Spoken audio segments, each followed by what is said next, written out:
Hey, soccer fans, this is Nick back with another episode of the Feed the Fire podcast where we're talking all things Chicago Fire and Major League Soccer.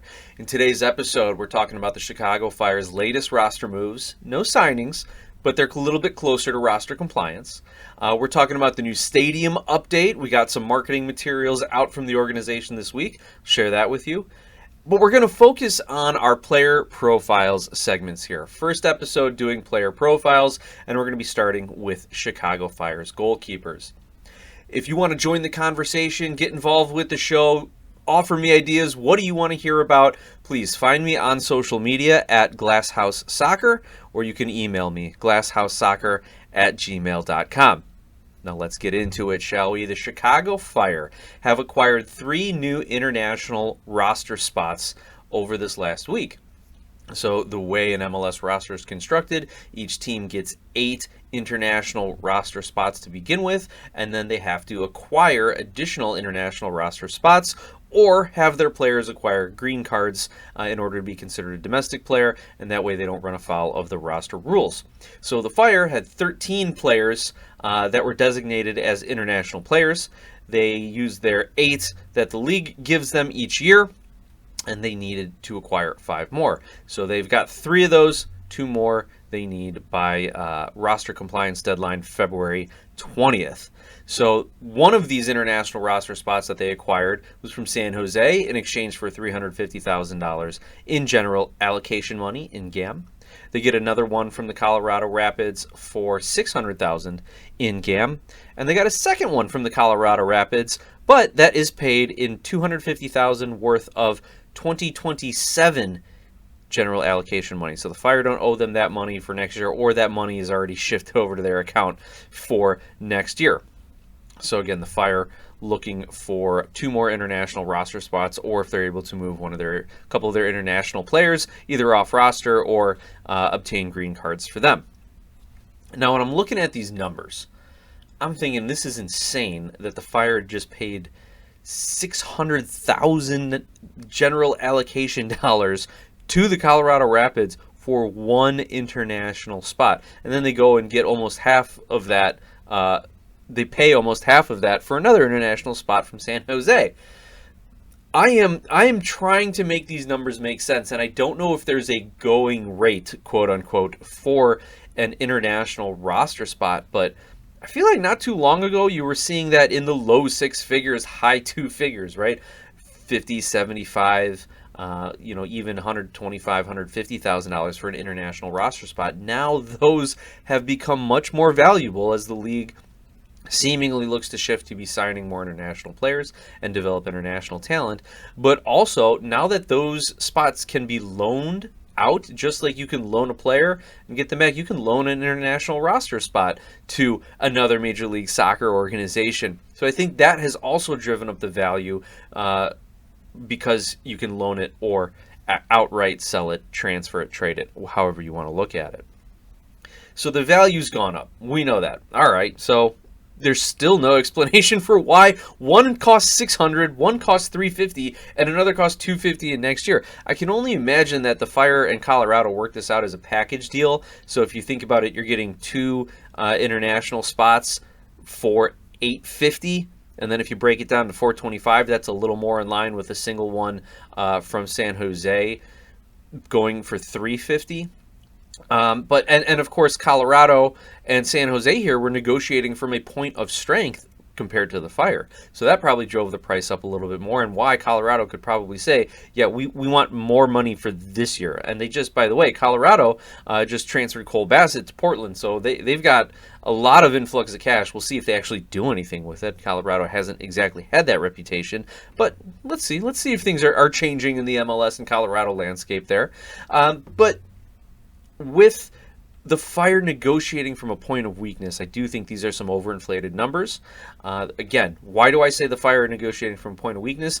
Prior to these deals, they needed 5 international roster spots to be in compliance, and they've only got about 2 more weeks to do it. So San Jose and Colorado know that. They know what the teams they're negotiating with, what their assets are, and what their rosters look like, and how they have to deal. So I think on an even international roster spot basis, you're probably still looking between 200,000 and 300,000 in general allocation money for that. But whoever is acquiring an international roster spot from a point of strength, it's not like the Fire acquired a bunch of them from last season and now they can deal them out, or any club can do that. I really don't think that's how these international roster spots work. It's always someone needing it, or they need it in order to go get another player. So I think this is an interesting rule, and I'm glad we do have international roster spots, but I think it's something the league needs to take a little bit of a different approach to, a little bit different look at, because it's a premium product. It's a premium roster construction tool, and teams are seemingly overpaying for it. Looking at these international players, just a sidebar update as well. Puso de Tejana of South Africa did get his visa, so he actually is going to be eligible to play in the Coachella Valley Invitational, kicking off on the 8th of February, though the Fire don't play till Sunday the 9th. Or the following day, the 9th. And Bezeli Boazi, he's still waiting on his paperwork. So those two guys are occupying international roster spots. Now that Puso got his paperwork through, we're still waiting on Boazi's paperwork. They can actually start to actually address getting those international roster spots there, though I'm sure it's already been in the works. The one other thing, and I had a brief conversation with our good friend of the show here, John Donovan, about these international roster spots. Not only are the Fire expending a lot of resources, again, over $1 million in general allocation money to get 3 international roster designations, international roster spots, but he's worried that a lot of these Fire moves are taking away from the development of American players and the opportunity to showcase American players in Major League Soccer. Now, I think it's hard to say, well, the more international players you have, you're not taking away opportunities from Americans, right? Like, there's only so many available MLS roster spots. So if you bring in more internationals, you're going to get less American players. So that, in that sense, that tracks. Now, and I agree that the Chicago Fire have shifted away from a little bit of an American core. We had Gutierrez, Orahel, Pineda, Brady, Gutman, Dean, right? These are all American players. And now we saw last season, they went away from Pineda, Orahel, and Gutierrez, and now we've got Davila, Saletros, and Ludd. You still have Gutman, you still have Dean, but who have they brought in as outside backs? Leo Barroso and Victor Radojevic. Now, I haven't heard anything about the Radojevic situation. Apparently, he wasn't training with the team, or was not dressed for some of those preseason games in Florida. We'll see what the lineup in the training looks like in Coachella in California, and if there's anything more to report about that, or if it was kind of just a non-story. But you see the Fire bringing in this young international talent. Now, the Fire are an interesting case to discuss this idea of more international signings taking away from the development of American players, because the Fire have said, we want homegrowns on this roster. We want American players. We want our homegrowns more so than anything. We want our homegrowns on this roster. Now, unfortunately, Justin Reynolds got pushed out as a result of Radojevic and Barroso coming in. He, thankfully, is going to get an opportunity with Kansas City now.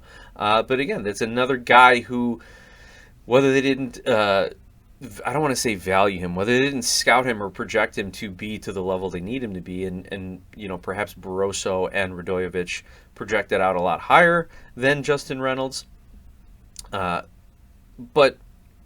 the Fire have said they want to commit to homegrowns, and that's great. But it seems like all their moves in the last 2 years, they're moving away from American players, moving away from homegrown players. So that is kind of the juxtaposition that we're seeing here, and that is getting to John's point of he wants to see more American players be developed in Major League Soccer. He wants to see more American players becoming stars in Major League Soccer. The other point to make, and to counterpoint what John's saying, is Major League Soccer's responsibility is not to develop the next great USMNT roster. Major League Soccer does not have the responsibility to feed the USMNT program. Like, they are here to build the best league that they can, and they have the ability to do that with players from around the world. Now, I think my personal opinion falls somewhere in the gray area in between. It is or isn't their responsibility. But if you take that stand, that is a stance to take. That is an opinion I've seen, that MLS is here to do right by MLS.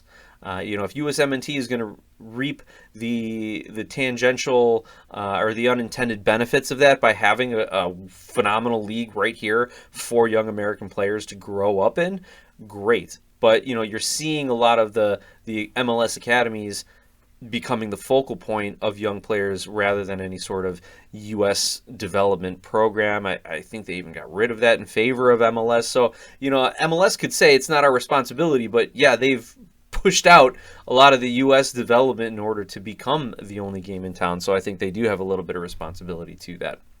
I haven't studied enough leagues around the world in such detail to really compare it to those other leagues, but you've got these amazing academies who are bringing talent up from young ages that are then becoming these great players and filling the national teams around the world. So maybe that is the way to go. The U.S. didn't have a viable domestic league or a pathway other than the collegiate pathway, and that is no professional training environment. At least back in the 80s and 90s, it was more of the student first in student athlete than we do see today with what's going on in NCAA.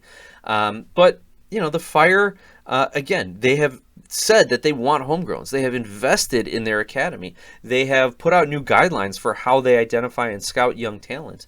They've set up discovery workshops so U8 and U10 level players can get into the Chicago Fire system and at least kind of be tracked for a potential tryout when they are 12, 13 years old and potentially could join the U13 team. They're making 2 and 3 year commitments to these players. I think it's a 3-year commitment, rather than just year to year and then cut them loose if they didn't grow the way they wanted to. They are investing in the indoor soccer league in Chicago. They bought the Chicago Indoor Soccer League. So there is a growth and identification of talent there. So the Fire may not be the best example if we're going to say, hey, we want an MLS club to focus on American players, or we want our MLS clubs to focus on American players, because the Fire is so broad and has really invested in their academies and has come out and said, we value our homegrowns. But the fact remains, a lot of international talent out there that MLS clubs are looking to acquire for the right price. And from a business perspective, if you can sell your 22-year-old upcoming star for a big profit and get an equal talent for a 28, 30-year-old European, then you're going to make that move every single day, and you could probably bring him in on a shorter-term contract with less guarantees, things of that nature, than you would for a young American player. Now, I think this will improve as roster rules get relaxed, as more money is brought in, as the salary cap goes up, all those sort of things, because then you can actually sign your American players to bigger money. And yeah, maybe the dream would be to go play in Europe, but then if the dream is just to become a pro soccer player and you can make an extra $1 million or $2 million doing it here in the United States versus overseas, well, that's going to sway a lot of talented players to stay. So lot going in on that. A lot to discuss. John, I wanted to make sure I addressed that topic for you since you and I were talking about it. If you guys all have opinions on that, please let's weigh in on it. Email me, glasshousesoccer@gmail.com.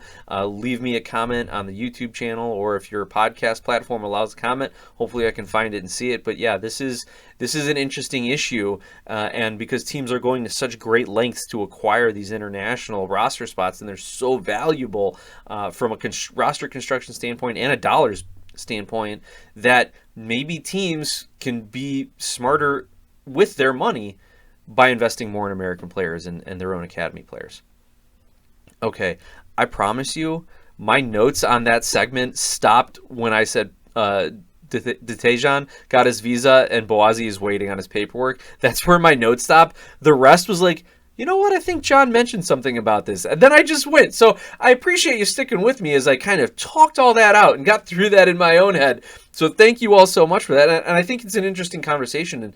And gosh, I'd love to have some more people on to talk about that. Maybe we'll have to do a whole show on the finances of Major League Soccer and the responsibilities of developing American talent. Anyway.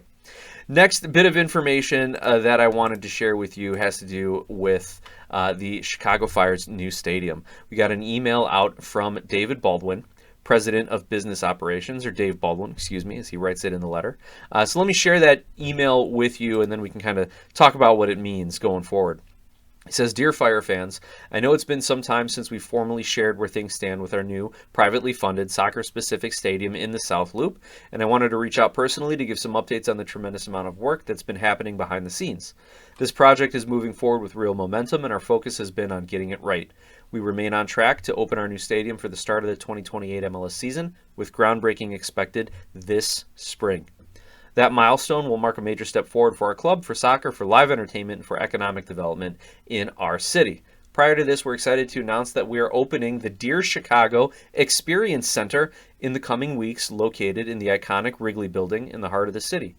By the way, if you didn't know, Joe Mansueto, founder and owner of Morningstar Investments, as well as the Chicago Fire, he bought the Wrigley Building and recently moved the Chicago Fire's offices to the Wrigley Building. And by the way, I was talking with my season ticket rep, Stella, about this. She's like, it is so cool to be working there. So I'm really happy for her and everyone who's working with the Fire. That is an awesome location to work in. All right, continuing with Dave's email, he says of the Wrigley Building, the space will be a physical preview of our future home and the 78, where immersive text, cinematic visuals, and detailed physical models bring the building to life before the first shovel ever hits the ground. Fans can come see and feel what the new stadium will be like, from the design and the location to the premium experiences and amazing atmosphere that will define it. This will also be the place to learn more about available seating options and select both suites and seats in person. We also want to provide an update on how we'll be releasing our season memberships and premium seating. Our team has been finalizing plans around timing, sequencing, and access to ensure the process is fair and clear and rewards our most committed fans. Seating experiences will be unveiled and offered in multiple phases over the coming years. So suites are available now. That's phase 1. Premium seating is phase 2. That will be released over the summer. And phase 3, the general seating, will be released in early 2027. For each phase, members will receive first priority, followed by those who place deposits, and then the general public. Becoming a member provides the highest level of priority, while placing a deposit through dearchicago.com is the best way to secure that. If you haven't, here we go. As is customary for most new stadiums, the only product now available is our suites. These spaces are being thoughtfully designed as a truly best-in-class experience, luxurious and customizable, offering an exceptional level of comfort, versatility, and distinction, unlike anything currently available in Chicago sports. I'm delighted to share with you all the first public look at these spaces, which you can see in the images below. You can also go to dearchicago.com and check out all these renderings of these suites. And I gotta say, they are really cool. I know a lot of accounts have already retweeted them, reposted them on social media. They look really cool. They look very warm. I remember being in some suites and boxes at the United Center some years back, and it was at the time, very stylish, but it was a lot of glass. It was a lot of like metal open. It felt spacious, and it provided a great view of the game, but it felt very cold and sterile, almost cafeteria-like in some aspects.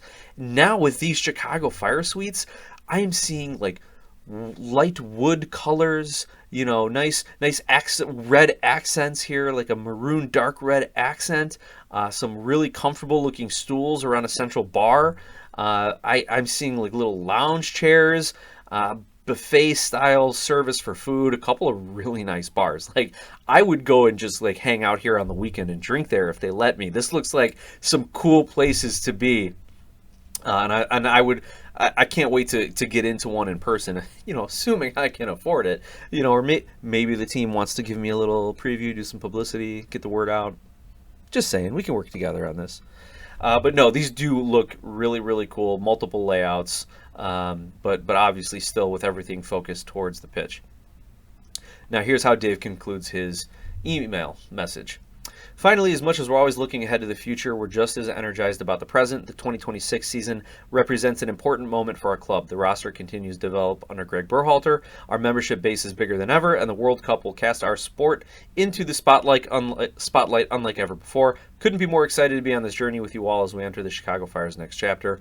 More to come soon, and thank you as always for your support. I look forward to seeing you all at the home opener on February 28th. Fire up, Dave Baldwin. So, yeah, go on social media, go on dearchicago.com, go check out the pictures. Like I said, they look really, really cool. I am excited to see, maybe I can find a day to get down to the Wrigley building and see kind of the mock-ups and see the what they have on display for us to get into and really get a hands-on look at what's to come with the new stadium. And yeah, it's great that they put something out. Everyone was so hyped up. I was even getting messages from other podcasts and shows and soccer media accounts from around the world about, hey, what's going on with the new stadium? Can you come on our show for a few minutes and talk about it? So yeah, it was so much buzz initially, kind of died down as things do in a news cycle, right? But I'm glad to hear that we've got some developments here. I also got a follow-up email I'll just share with you guys real quick regarding the private group spaces at Recess, which is where the Chicago Fire are having their World Cup watch parties. You can, there's no rental fee if you want to get into some of their suites and private spaces. However, you have to have a minimum food and beverage purchase. So you're on the hook at least $3,500 up to $10,000 depending on the space you rent. There's VIP entrances. They're showing World Cup matches.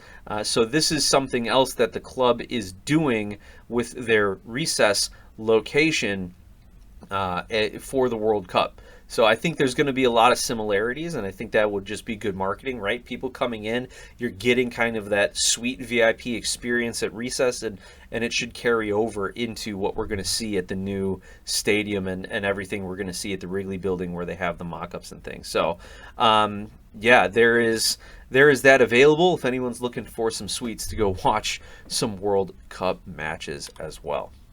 All right, let's get back to the actual team talk here. What's going on the field? We've got some player previews and player profiles here. Like I said, we're starting this series of player profiles, getting to know our players a bit, and we're going to start with our goalkeepers, and we have to start with none other than Chris Brady. Chris Brady, local, another homegrown, another face of the franchise here. Now, he's turning 22 years old on March 3rd, 6'3", 170 pounds, and from Naperville, Illinois. So, local suburbs guy, gotta love it. Though he has been spotted wearing the Packers jersey more than once. No one's perfect, right? So his first year with the senior team was in 2021. He had no appearances that season, only one start in 2022. But for the last 3 seasons, he has amassed 94 career appearances, all starts as the first team goalkeeper. Prior to this, he was with Forward Madison for, I think, 2 seasons up in USL 1. So he was the only goalkeeper to be named on MLS's 22 under-22 list for the last 3 seasons. And last season, 2025, he was named number 11 overall. And I talked about it at that time. I'm like, what, you can't put a goalkeeper in your top 10? Is that just anathema? Is that just blasphemy? All right, we'll put him at number 11 then. So Chris Brady is and has been one of the best young players in Major League Soccer for the last several seasons. Now, as far as his position with the Fire, he's obviously the starter. He's the best keeper in the organization. And as a result, I can see him being transferred within the next 2 to 3 years, maybe as early as that half 2027 season, if the cards align here. I think he will be at the top of MLS goalkeepers within the next 2 seasons, and that should trigger some sort of transfer talk with him. If he has an absolutely stellar season this year in 2026, the Fire will win a trophy. He's got great stats. I could see transfer offers coming in for him either at the beginning of the shortened 2027 season or right after that. I do think a lot of clubs are going to be looking to move players prior to that short 2027 15-week season because they then can tinker with it. It's 15 weeks, and if not, then they got another summer transfer window and can start fresh. So I think that translates into a lot of sales over the winter in 2026 to 2027. But we'll see if clubs play it differently. But again, Brady has the potential to be a top 5 keeper in Major League Soccer, and when he does that at his age and with the Fire's reputation on the international market, again, look at all the other players that we've transferred lately, I think that he has a really good shot at making a move in 2 seasons, and the Fire getting a really good return on that. Currently, transfer market values him at about $3.4 million. And again, that value is only going to go up over the next couple seasons. I think once people realize how good Brady is, and this is why it's so hard to be a keeper, because what statistics do most people look at when you're a goalkeeper? Save percentage, clean sheets, goals allowed.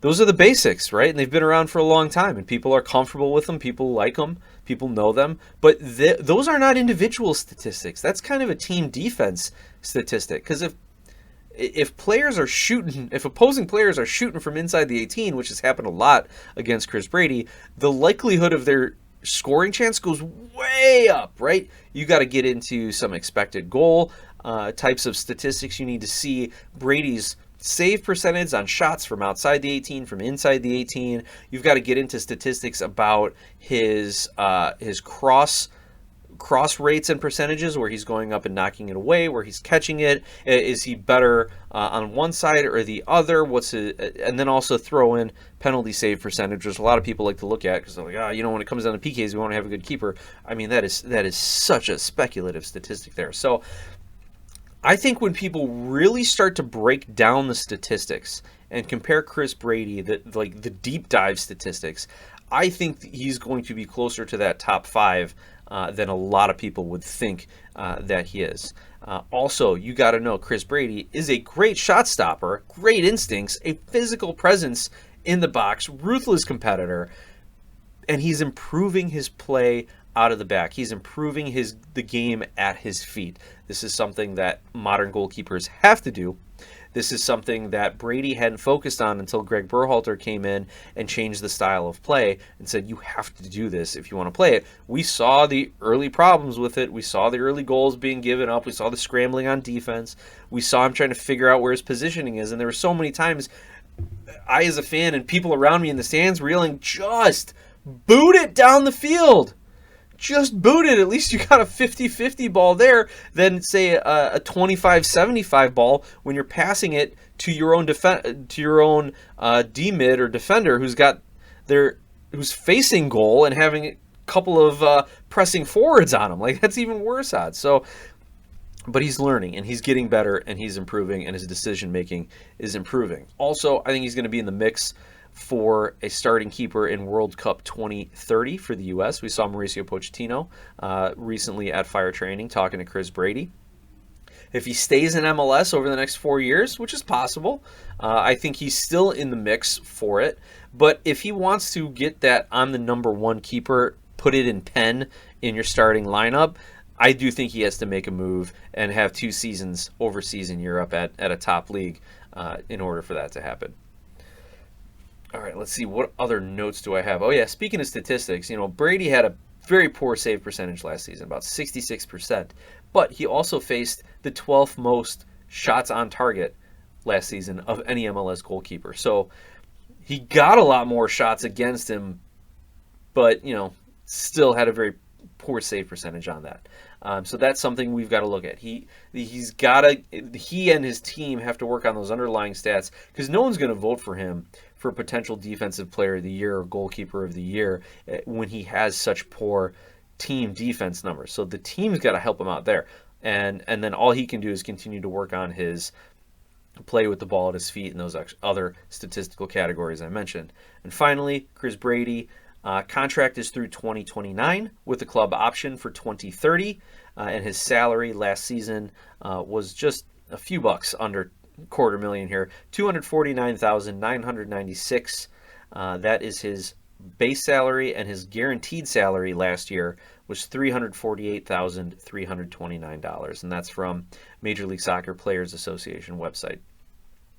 Now, the next goalkeeper on the roster, Jeff Gall, 33-year-old, or he's turning 33 in April, 6'2", from Chicago. He did spend his first 6 years as a pro in Sweden from 2016 to 2022 before joining the Fire ahead of the 2023 season.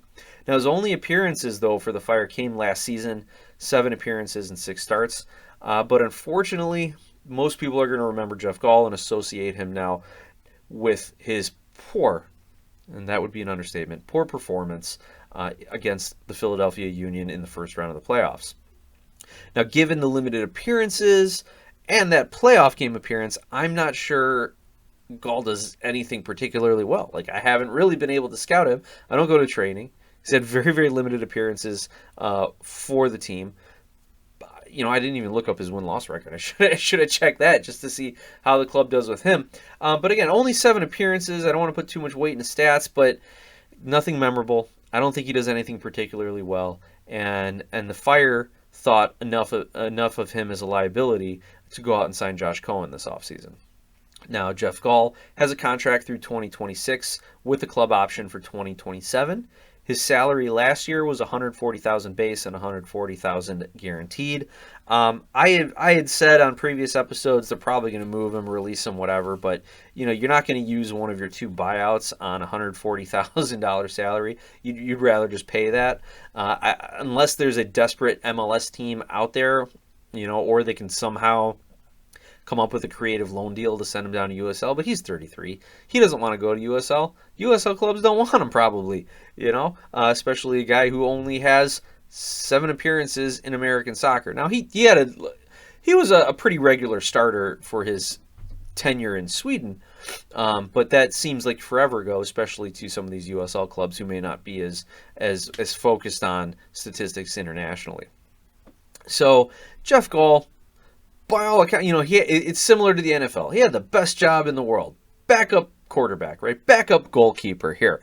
And then when it was time for him to step in and perform, he didn't. So I've never heard a bad thing about him as a teammate, as someone who's training, as someone who's working, like all that sort of thing.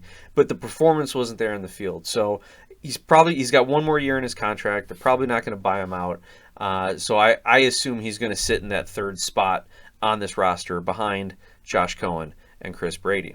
Now let's turn to Josh Cohen, 33-year-old, 6'1", 174-pounder from Mountain View, California. Cohen spent the last 2 seasons with Atlanta United, but only had 3 appearances, including 2 starts, and those were in 2024. So he had no game time, no MLS game time in Atlanta last season. And as a matter of fact, when the other Atlanta United MLS content creators that I talked to in our group chat heard that we were getting Josh Cohen, they were like, oh man, good for you guys. Like they were really high on him as a backup keeper and as someone who they felt really comfortable putting in net when Brad Guzan went down. So this is a good get as a backup for the Chicago Fire. Cohen turned pro back in 2015, played in the PDL, the Professional Development League, and the USL until 2019, and that's when he really made a name for himself. He transferred to Israel and played in the Israeli Premier League, winning 3 straight league titles from the 2019-20 season through the 2021-22 season with Maccabi Haifa. He was the league player of the season in 2020 and 2021. Not just defensive MVP, not goalie of the year, not team MVP. He was the Israeli league player of the year as a goalkeeper in 2020-2021. And during that season, and this is why they named him, he had outstanding performances in Champions League play, qualifying 3 qualifying matchups and a group stage game. So he helped his team with his goalkeeping. Like it is not just, he was on the team, he helped. Like, no, his goalkeeping, his saves, the saves that he was making during this Champions League run, absolutely were the reason they kept advancing. So with him in net, Maccabi Haifa of the Israeli Premier League defeated Olympiacos, Apollon Limassol, Red Star Belgrade, and then Juventus. Yes, that's right. Italy's Juventus. They defeated them 2-0. So that's where he really made a name for himself and became kind of an Israeli soccer legend. But I don't know too much else about him more than that, though I do expect him to slot in to the number 2 spot on the depth chart. I expect him to be, at worst, an average to above average MLS keeper. I think he's going to be competent in Berhalter's system as well, and I think that's important, that he's going to be able to either know the system or quickly pick it up. What I've noticed with Greg Berhalter, both on the U.S. and with the Fire, when he was coaching there, when he brings in a more senior player, like a 33-year-old Josh Cohen, like a 28, 29-year-old Kellen Acosta for the Fire, like a Sam Rogers for the Fire, and even though he's not a more senior player, Berhalter did have a relationship with him before. You want to go back to the U.S. team. I always talk about Daniel Lovitz. He brought him in, brought Will Trapp in, and it's not like those guys were going to win the USMNT trophies at the international level, but those are guys who knew a system who he could rely on to be competent and to know their role in the system while he worked on other things and then brought in bigger and better players. So, I see that in this move with Cohen, that he is going to know the system. He's going to be able to step in for Brady when and if needed. And he's going to be a guy who could be a transition if Brady ends up being transferred out after this season, after the short 2027 spring season. Then you have Cohen in your system through that time to use him and lean on him while they develop someone else or go sign someone else, right? Now, Josh Cohen's contract runs through June 2027. He's got a club option, so it runs through that half mini spring season, and they've got a club option for 27-28.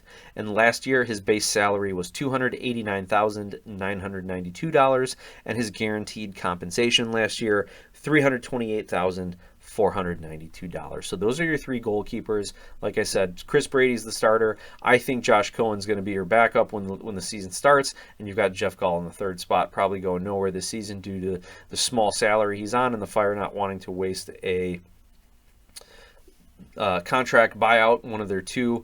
But who knows? If they need the extra roster spot, maybe you do see something happening around Jeff Gall, though it's always best to have 3 keepers on a roster, right?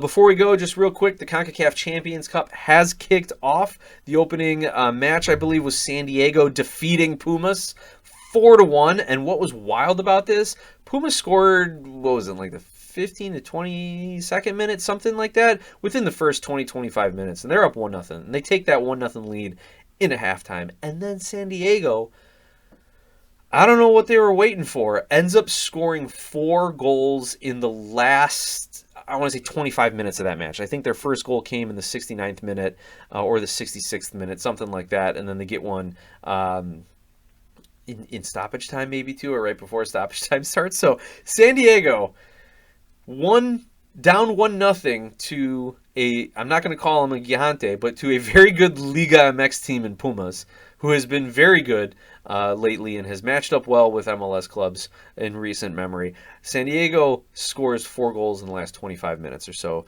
to really embarrass them in the opening match of the CONCACAF Champions Cup. And in fact, reporters were waiting for 2 hours for the Pumas team to come out of their locker room after the match. So either they were getting ripped a new one, either they were trying to wait out some of the media, maybe wait out some of the fans who were hanging out in the parking lot. I'm speculating about that. But 2 hours after the match, they had still not come out of their locker room to talk to the media. So you could tell there was at least a little bit of embarrassment and a lot of bit of disappointment in that Pumas team. So we'll see how the second leg goes in that tournament. But just remember, keep your eye on that. A lot of games coming up, a lot of soccer already kicking off here. But the Fire will kick off on the 21st of February at Houston, and then back home for the home opener February 28th against Montreal. I will be there. I look forward to seeing everybody. Let's go Fire.